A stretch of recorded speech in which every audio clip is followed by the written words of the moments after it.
2001년 11월 18일이었습니다. 겨울의 초입에 들어선 영국 북부 노스 요크셔의 아침 공기는 유난히 차갑고 날카로웠는데요. 이곳은 에스컴 리차드라는 아주 작은 시골 마을입니다. 평소라면 양떼가 풀을 뜯거나 간혹 지나가는 찻소리만 들려올 만큼 고요하고 평화로운 곳이었죠. 그날 아침, 여느 때처럼 마을 외곽의 좁은 시골길을 따라 조깅을 하던 한 주민이 있었습니다. 규칙적인 숨소리를 내며 달리던 그의 눈에 도로 옆 배수로 근처에 놓인 무언가가 들어오는데요. 그건 이 한적한 시골 풍경과는 전혀 어울리지 않는 아주 이질적인 물건이었습니다. 바로 커다란 여행용 가방이었죠. 누군가 쓰다 버린 걸까요? 하지만 가까이 다가간 주민은 이상한 점을 발견합니다. 가방은 단순히 버려진 게 아니었어요. 마치 내용물이 밖으로 튀어나오지 못하게 하듯, 혹은 누군가 열어보지 못하게 하려는 듯 굵은 테이프로 아주 단단하고 꼼꼼하게 칭칭 감겨 있었거든요. 직감적으로 불길함을 느낀 주민의 신고로 노스 요크셔 경찰이 현장에 도착했습니다. 경찰들이 조심스럽게 테이프를 뜯어내고 가방 지퍼를 열었을 때 그곳에 있던 건 여행짐이 아니었어요.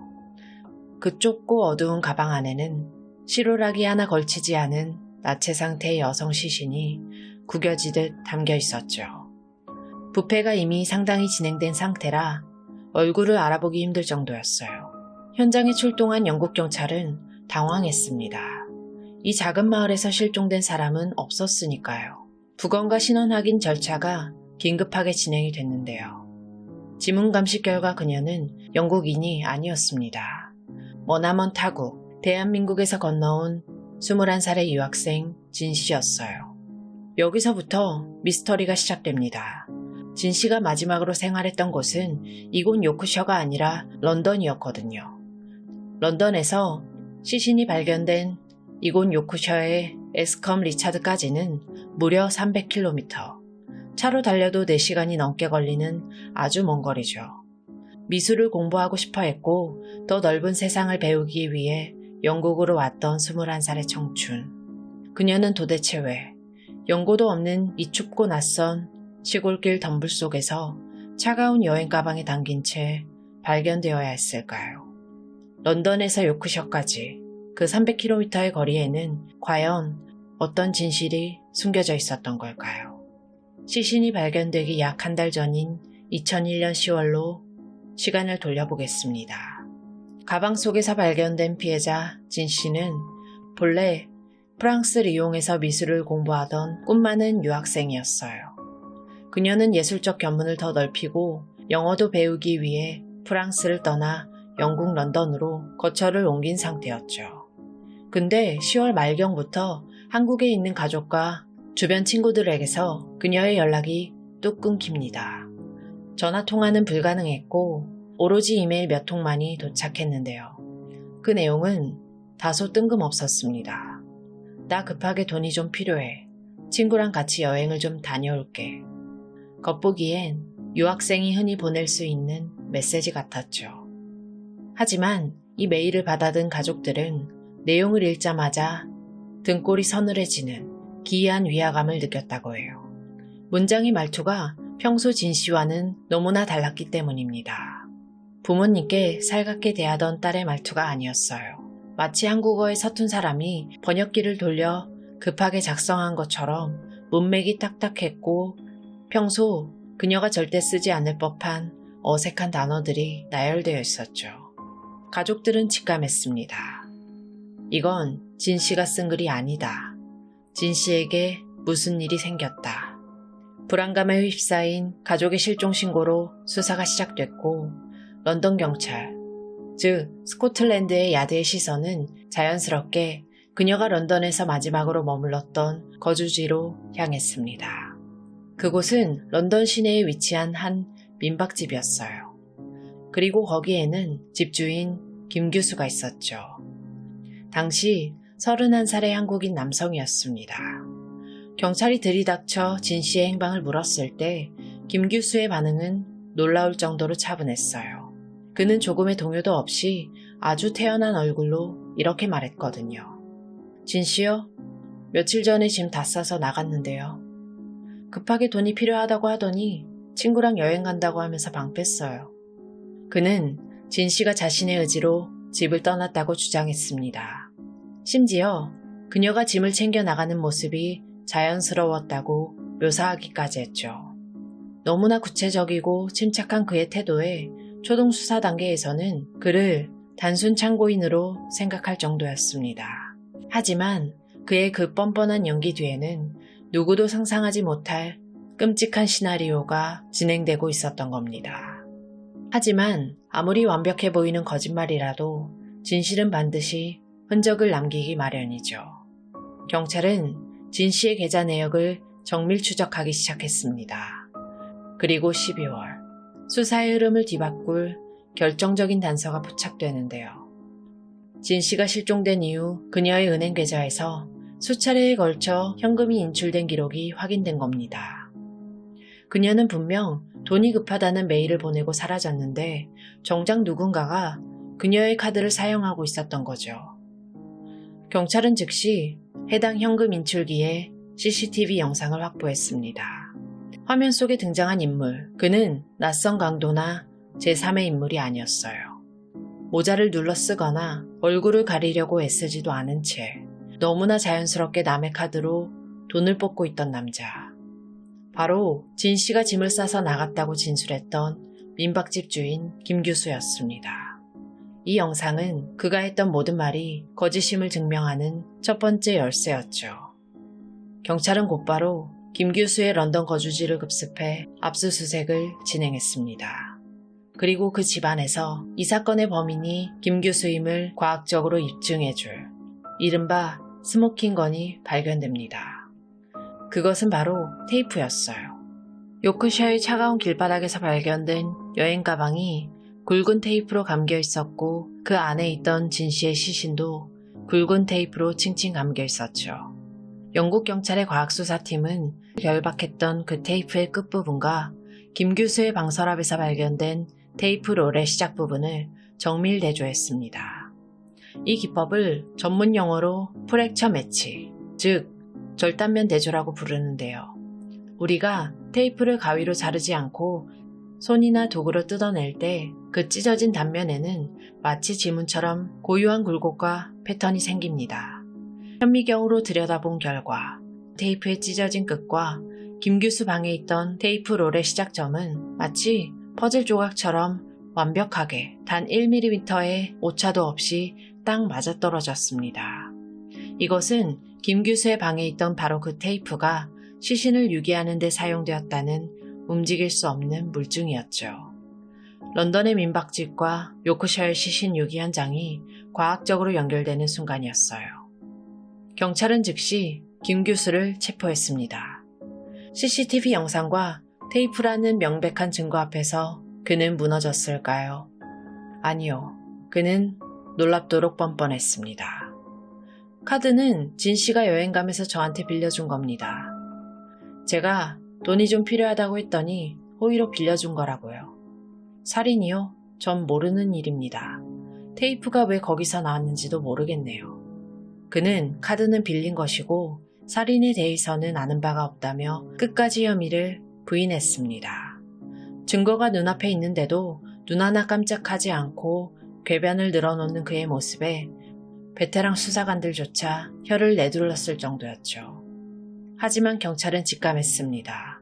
이 남자의 이토록 침착한 거짓말 뒤에는 아직 드러나지 않은 더 거대한 어둠이 숨겨져 있을 거라고 말이죠. 김규수의 그 소름 끼칠 정도의 당당한 태도. 수사팀은 직감했어요. 이건 초범의 솜씨가 아니다.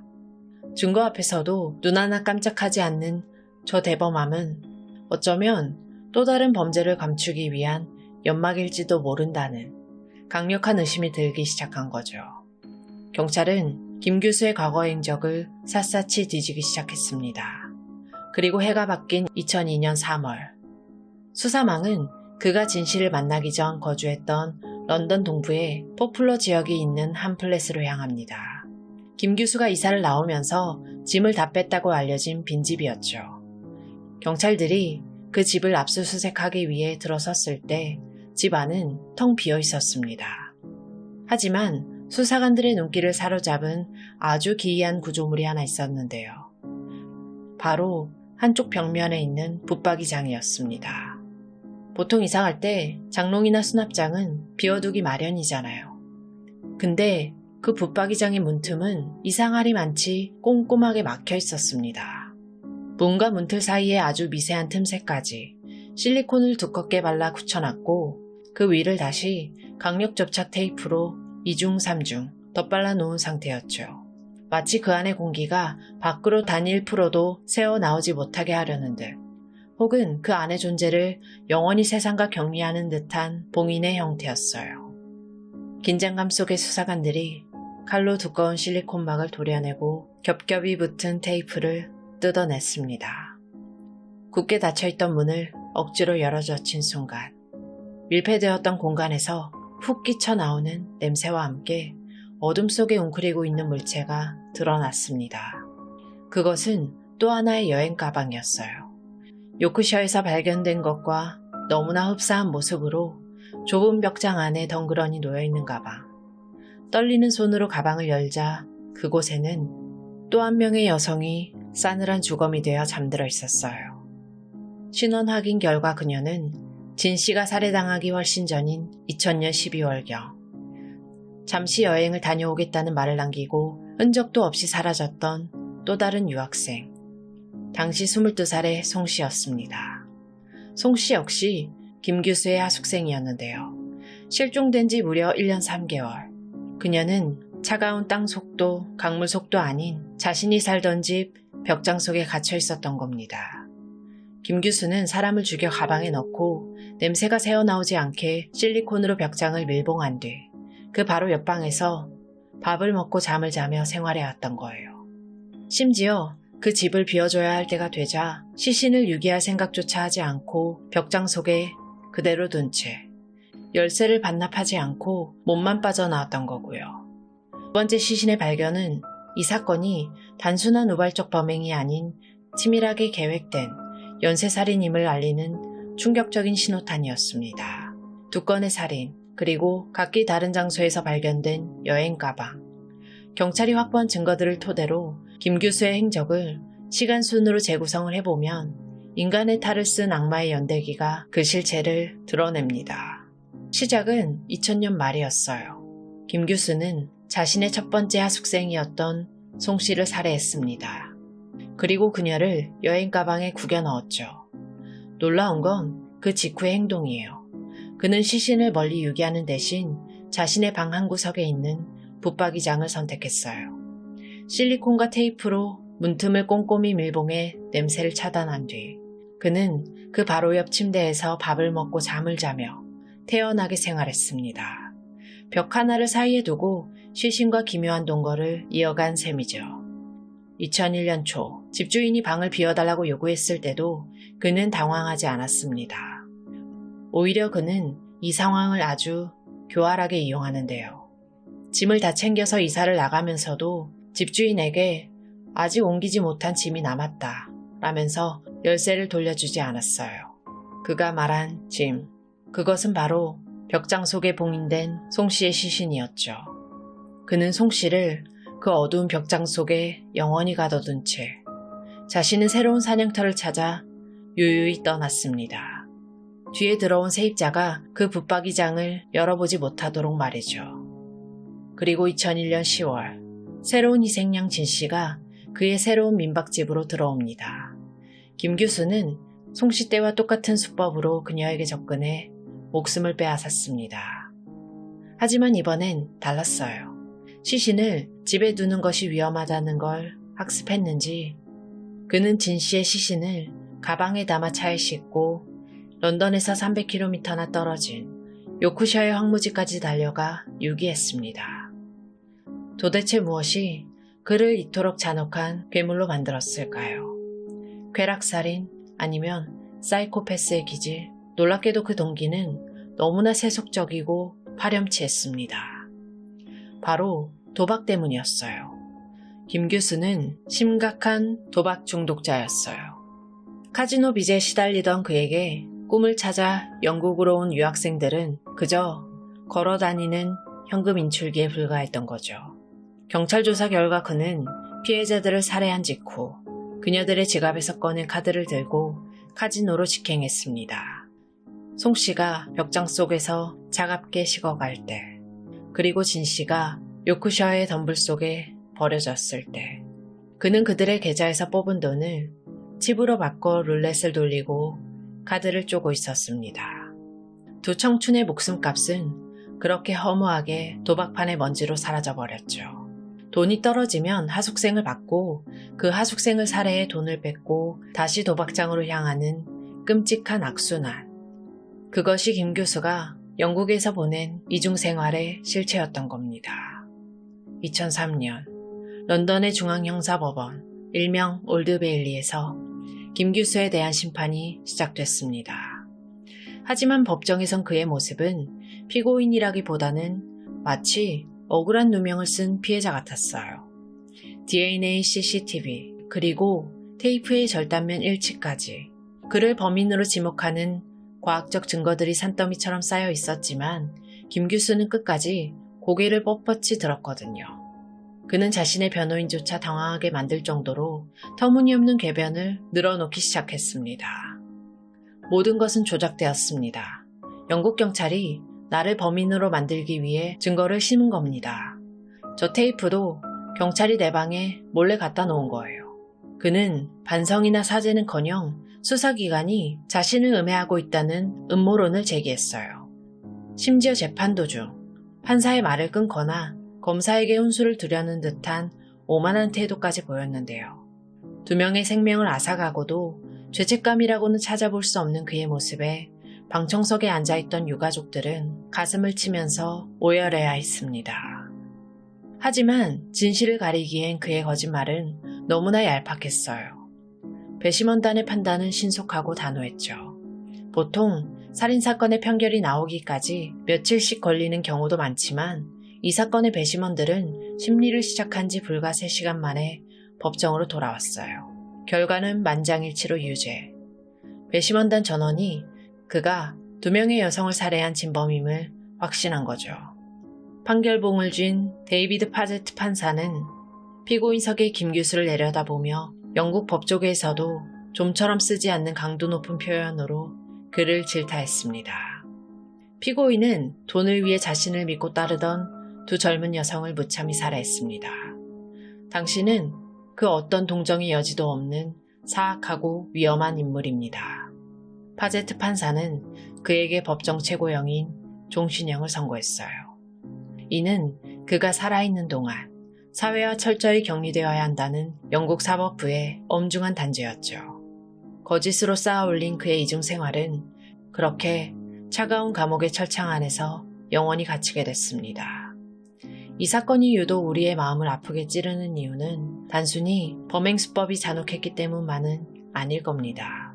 바로 우리가 가장 의지하고 싶었던 믿음이 가장 날카로운 흉기가 되어 돌아왔다는 사실 때문이겠죠. 타향살이를 해보신 분들은 아실 거예요. 낯선 땅, 낯선 언어 속에서 마주치는 한국인 한 명이 얼마나 반가운지요. 말이 통한다는 이유만으로, 같은 밥을 먹고 같은 정서를 공유한다는 이유만으로 우리는 무장해제가 되곤 하잖아요. 김 교수는 바로 그 유학생들의 사무치는 외로움과 동포애라는 가장 약한 고리를 파고들었습니다. 그는 피해자들에게 친절한 집주인이자 든든한 오빠, 믿음직한 형제 행세를 하며 다가갔지만 그 가면 뒤에는 도박 자금을 위해 동포를 사냥감으로 노리는 비릿한 욕망만이 꿈틀대고 있었던 겁니다.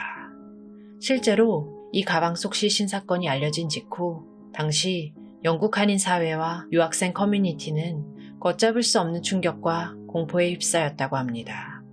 서로를 돕고 의지하던 따뜻한 연대 대신 한국 사람이 한국 사람을 제일 조심해야 한다는 슬프고도 서늘한 경계심이 유령처럼 번져나갔죠. 내가 믿었던 사람이 나를 해칠 수도 있다는 불신. 그것이 김 교수가 남긴 또 하나의 끔찍한 범죄였습니다. 21살의 진 씨, 22살의 송 씨, 그녀들은 그저 더 넓은 세상을 배우고 싶었던, 그림을 사랑하고 영어를 배우며 미래를 꿈꾸던 평범하고 성실한 청춘들이었습니다. 차가운 여행 가방 속에 구겨져 칠흑 같은 어둠 속에 갇히기엔 그녀들의 꿈은 너무나 푸르렀고 인생은 너무나 많이 남아 있었죠. 오늘 우리가 이 사건을 다시 기억하는 건 끔찍한 범죄에 대한 분노를 넘어 타국에서 외롭게 쓰러져간 두 젊은 영혼을 위로하기 위함입니다. 안타깝게 희생당한 피해자분들의 명복을 빌겠습니다. 지금까지 고요한 밤이었습니다.